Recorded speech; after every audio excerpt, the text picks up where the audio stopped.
Hi guys, so obviously you saw from the title that this video is addressing the question, is it morally permissible to exploit animals? As a vegan, I truly believe that this is a question that is not brought up enough in our society. I think as humans we tend to just follow what's always been done and refuse to address the big questions. We tend to dismiss things for as they are and refuse to change because we think change is hard. But sometimes we are forced to make a change, and when it comes to the topic of exploiting animals, whether it be for food, skincare, clothes, medical products, I predict a massive paradigm shift in our society. And it starts with education. In this video, I will be discussing several different theories, all of which relate to the question of exploiting animals, including some excerpts from religious leaders and some of the greatest philosophers of all time. So to start off, I have a story to tell. Growing up, I had a dog. She was a German Shepherd that grew up as a part of our family. She protected us, she amused us, she loved us, she was loyal to us, and we loved her back, right till the very end.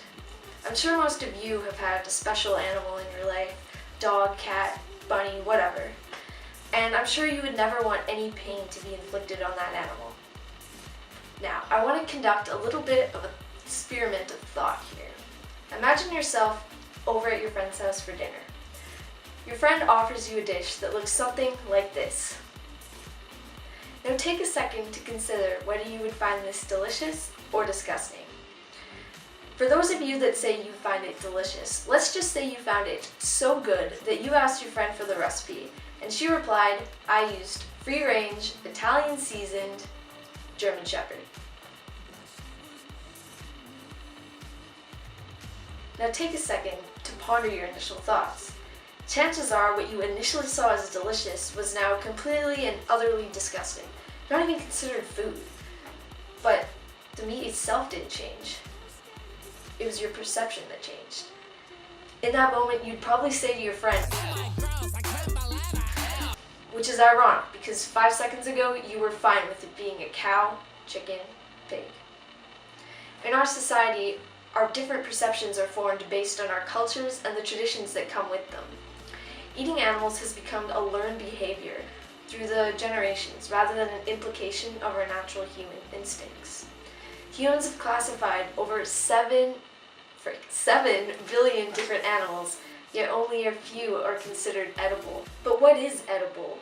Why should some animals get more attention than other animals? Why are we in love with baby dolphins but don't think twice about shoving the corpse of a dead chicken down our throats? The answer to this question is speciesism. Speciesism is the belief that one species is supposedly superior to the other, similar to racism where one species is better than the other. This belief is very prevalent in our society as we've been conditioned over time to abandon our morals in favor of our humanly desires. Still not convinced? Well, let's look at it a different way. In the United States of America, there are over 300 animals killed every second. So that means by the time I'm done talking in this video, there will be over 220,000 animals gone. Just like that. But is it moral? Is it justified? Well, no. To put it bluntly, it's not moral or justified in any way. And to prove this statement, I have another scenario for you. Imagine you have a child in a crib. On one side of the crib, you put a strawberry, and the other side, you put a baby chick. Now, which one do you think it's going to try and eat, and which one do you think it'll try and play with? Obviously, it's not going to try and pull out a knife and hack the chicken's head off. No, of course not. You'd think your child's freaking crazy for doing that. You see, as children, we don't want to hurt animals. We are taught by movies and media not to hurt animals. Yet, why as we mature, is it okay to kill animals for food? If there's one thing we're not taught in school, it's that humans, cows, goats, pigs, giraffes, chickens, we are all inhabitants of Earth. We are all Earthlings. And there's 2 things that all Earthlings have in common.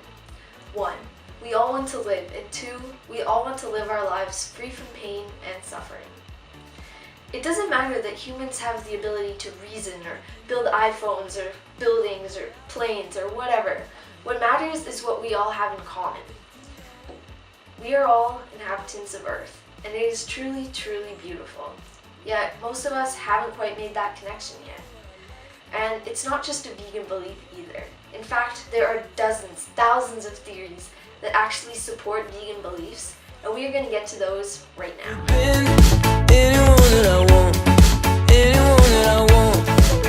So chances are you've heard of karma. You know, do good, good things will happen to you. Do bad, bad things will happen to you. And while no one is really sure how or when the concept of karma was invented, we do know it is a key component in Buddhism. Buddhism was started over 2,500 years ago and was founded by the Buddha himself, Siddhartha Gautama. Buddhism is a pretty fascinating religion, and to sum it up quick, its main philosophies are 1. Lead a moral life, 2. Be mindful and aware of our thoughts and actions, and 3. To develop wisdom and understanding. Central to Buddhism is the concept of dukkha. Dukkha can mean any unsatisfactory mental state and is roughly translated to English as suffering. You see, back in 500 BCE in India, which is now modern-day Nepal, a dairy cow could live a pretty good life. However, today in 2015, with factory farming, dairy cows and egg-laying hens get killed just the same as animals getting killed for their meat. A dairy or egg animal that can no longer produce milk or eggs is nothing but a cost that cannot be recovered. So these worn-out animals are worthless and killed. Additionally, they spend extended periods of time in nearly unlivable conditions in order for humans to obtain from them as much as possible. All of this suffering is completely unnecessary and totally avoidable, not to mention completely frowned upon in conjunction with the core Buddhist beliefs. Animals are not machines, and they are not here purely for human gratification.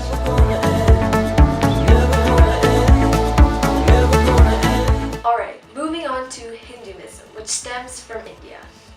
India makes up the largest population of vegetarians in the world, and this is due to things like geography, occupation, class, and economic status. In fact, the earliest scriptural texts show that vegetarian has always been common throughout India. The Yajur Veda, a Hindu literature, states, "You must not use your God-given body for killing God's creatures, whether they are human, animal, or whatever." And over 2,000 years ago, Saint Tiruvalluvar wrote in the Thukkurul, which is an Indian book of couplets, "How can he practice true compassion who eats the flesh of another animal to fatten his own flesh?" Vegetarianism, called Shakarahara in Sanskrit, is an essential virtue in Hindu thought and practice.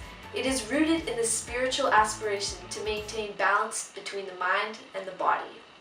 Hindus also believe that eating meat is not only detrimental to one's spiritual life, but also very harmful to one's health and the environment. Which is true because livestock covers roughly 45% of the Earth's total land.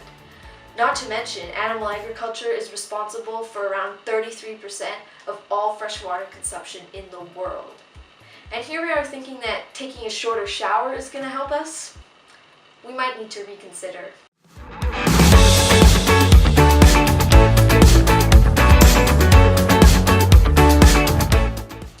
Alright, so seeing that this is a religion project, I should probably relate this to Catholicism in some way. So in my 4 years of Catholic high school, if there's anything I've learned in religion, it's to follow these values. Love God above all, treat others the way we want to be treated, love others, practice mercy and forgiveness, protect the vulnerable members of society, work for peace and justice in the world. And as for the ongoing argument that Jesus ate fish, therefore we are morally obliged to do the same, well, even if Jesus did consume fish, that was over 2,000 years ago, and it would be far more relevant to ask, what would Jesus do today if he lived in the industrialized agricultural world, where billions of animals are artificially impregnated, treated like products, and then killed mercilessly, all for the sake of human gratification? Do you think he would praise us for disobeying the golden rule of doing unto others as he would have them do to us? Would he not insist that if we are presented with the choice of cruelty or compassion, that a just Christian would pick compassion?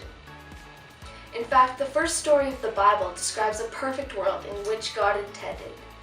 Genesis 1:29-31 says, "And God said, Behold, I have given you every herb-bearing seed which is upon the face of all the earth, and every tree, in which is the fruit of a tree yielding seed.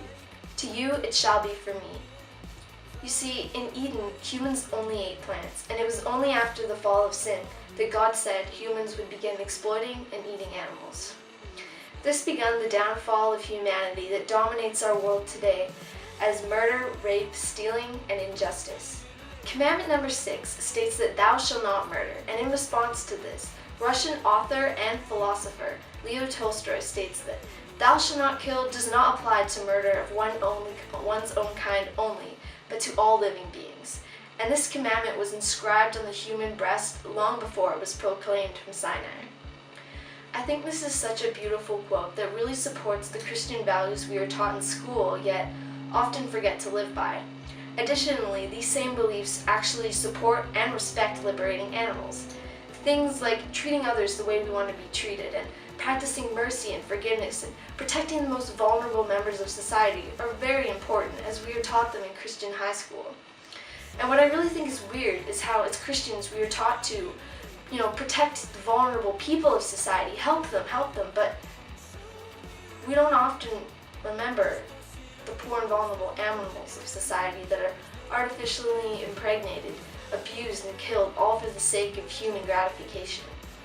And it makes absolutely no sense whatsoever to love your dog but have no problem with eating a pig or wearing a cow. And quite frankly, the whole "it's always been this way" excuse is completely invalid. We are no more compelled to eat like our ancestors than we are to practice cannibalism, rape, slavery, murder, or any of the other violent traditions, which are all an unfortunate part of our human legacy. And for example, you think of the United States of America. It took 246 years for slavery to be abolished. So how long will it take for animal slavery to be abolished? Time can only tell. And I know it may seem kind of far-fetched comparing animals to slaves, but when you think about it, they are literally the same thing. Machines for human use. My favorite quote from Leo Tolstoy is this: "As long as there are slaughterhouses, there will be battlefields." I think it's just such a powerful quote, and when I saw it for the first time almost a year ago, it totally resided to me, and it all became clear. Animals are God's creatures, not human property, nor utilities, nor products, nor commodities, but beautiful, precious, sentient beings in God's eyes. And I refuse to be a part of another sentient being's suffering. Alright, so that's it for this video. I hope you guys liked it, hope you guys enjoyed it, learned something, and yeah, I guess that's it. Alright, bye.